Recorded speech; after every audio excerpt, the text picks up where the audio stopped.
Le programme d'Anne Hidalgo en podcast. Dans cet épisode, comment adapter la ville au quotidien des seniors. Paris compte près de 500 000 personnes de plus de 60 ans. Dans les années à venir, elles seront encore plus nombreuses du fait du départ en retraite des générations issues du baby-boom et de l'allongement de la vie. Plus nombreux seront les retraités en forme qui auront envie de croquer la vie. Ces nouveaux seniors ont chacun des situations et des aspirations différentes.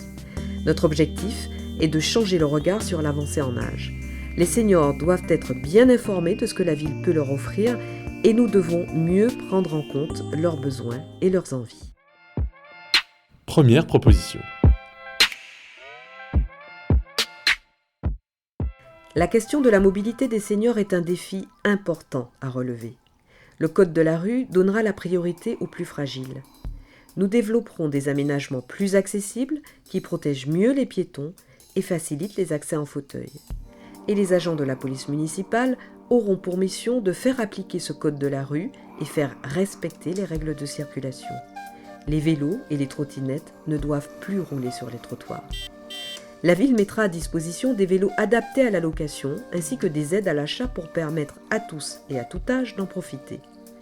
Nous proposerons des ateliers pour retrouver confiance en soi pour les personnes âgées qui veulent de nouveau utiliser cette forme de mobilité. Afin de compléter le réseau de bus, des navettes électriques accessibles seront mises en circulation. Deuxième proposition. Nous veillerons à la santé et au bien-être de nos seniors à travers le sport, les loisirs, la culture et l'engagement.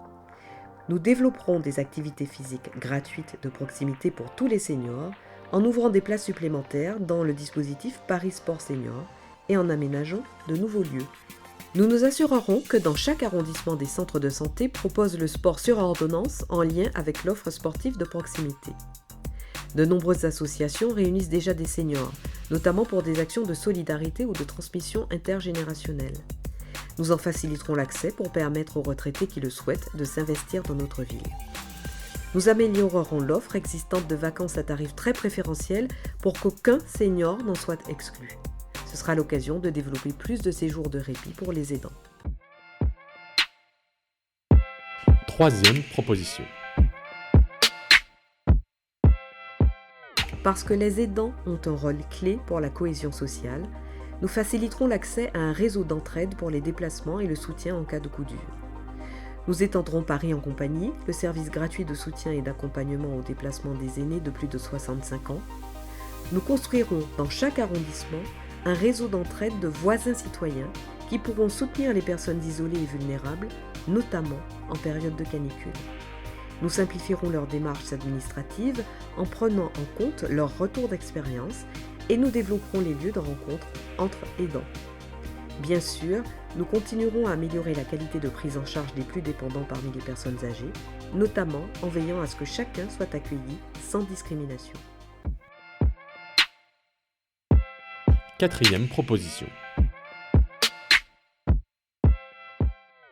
Nous proposerons un bilan logement dès 70 ans pour identifier les travaux à réaliser et les solutions pour les financer dans le but de bien vieillir chez soi dans de bonnes conditions. Cela se traduira par une visite pour préconiser des travaux et installations d'adaptation ainsi que des travaux de sécurisation du logement. Nous faciliterons l'accès aux aides financières disponibles pour permettre à chacun d'avoir les moyens de rester chez soi le plus longtemps possible. Et pour ceux qui le souhaitent, l'organisme Paris Logement Abordable pourra racheter leur logement ou aider à trouver un logement adapté. Nous développerons également les nouvelles formes de logement pour répondre à certaines aspirations, par exemple la cohabitation et la résidence intergénérationnelle. Passez à l'épisode suivant pour découvrir nos propositions sur une autre thématique et rendez-vous sur le site internet annehidalgo2020.com pour découvrir l'intégralité de notre programme.